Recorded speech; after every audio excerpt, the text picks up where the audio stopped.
Hi, I'm Daniel, I'm a sleep physician, and if you have insomnia, this channel is for you. When I go to bed, that's when I get anxiety about not being able to sleep. This is a question from a viewer. Today, the answer. Nice seeing you back here. If it's your first time on the channel, hope you find something of value here. Now, on the episode Bedtime Restriction Follow-up, that's Insomnia Insight number 14, Kaylee just posted a comment. It reads as follows. When I go to bed, that's when I get anxiety about not being able to sleep. That's my OCD. What should I do? So before we talk more about this, as I always say, what I say here is not medical advice to you, Kaylee, or anybody else. It's just kind of general advice that you have to decide if it is something that you should be trying or something that may be helpful to you.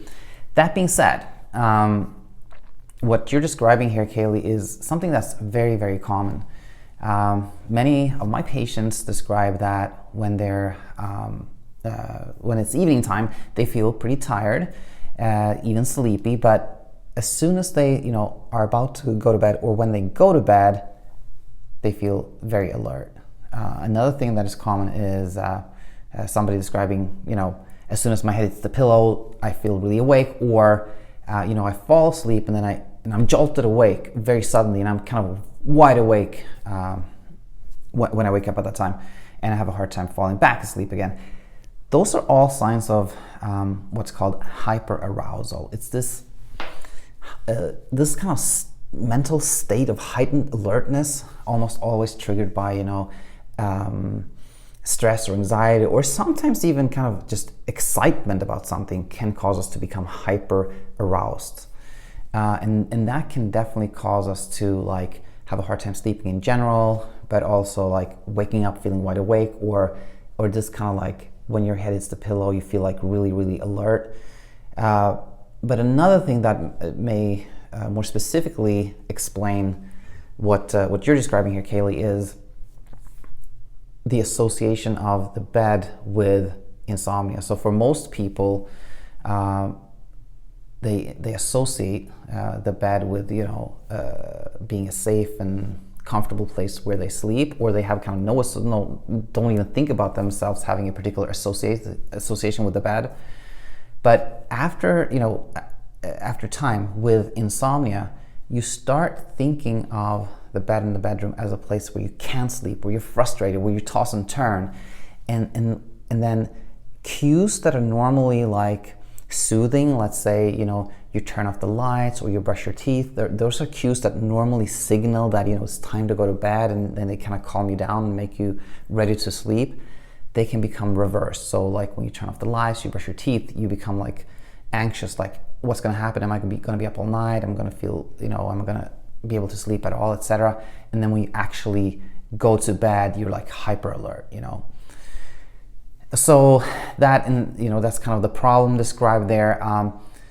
What's the solution? Well, oftentimes there is an underlying stress or anxiety that is kind of the root cause, and of course addressing that is important, and that's not something I necessarily can help with here. Of course, if it is a big problem, then talk to your doctor, or if you have a counselor or friends or whatnot. But when it comes to the sleep portion of this, here are my thoughts.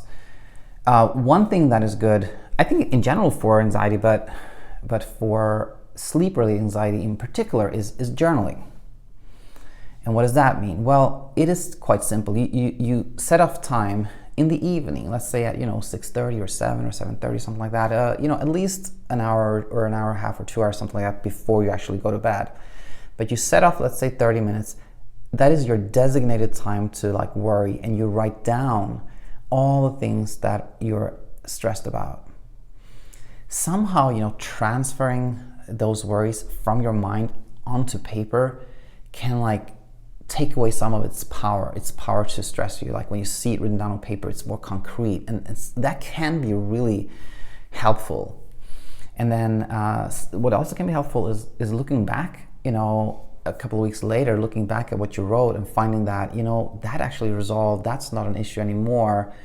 And that can also help to decrease the power of the things that we are worried about. So journaling is something to consider. The other thing is, the core cognitive behavioral therapy techniques, bedtime restriction and stimulus control. And I did communicate a little bit with Kaylee over email, and I know Kaylee has tried bedtime restriction, and that's good. I think, generally speaking, that is the most powerful way of treating insomnia. It's also known as sleep restriction, but I think bedtime restriction is a much better word because you don't want to restrict your sleep, you just want to restrict your time in bed, really. Now, stimulus control can also be really helpful. When you develop this association of the bed and bedroom as a place where you don't sleep, when being in your bed or bedroom is kind of alerting, then leave the bedroom.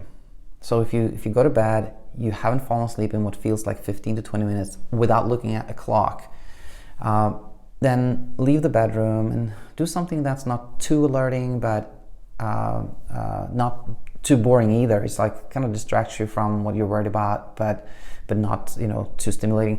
And then go back to your bedroom only when you start feeling like kind of sleepy or start kind of dozing off. And do the same thing if you wake up from sleep and you can't fall back asleep. And that can help you reassociate the bed and bedroom with sleep.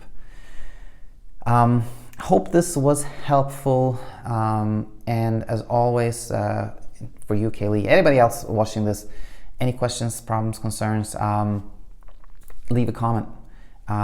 Insomnia is not easy to overcome, but I'm here to share everything I know about insomnia so that hopefully at least some of you watching this can sleep a little bit better. So leave a comment or email me at insomniainsight@gmail.com, or you can leave a voicemail as well at 503-489-4802. And I hope to see you back here very soon. For now, bye-bye.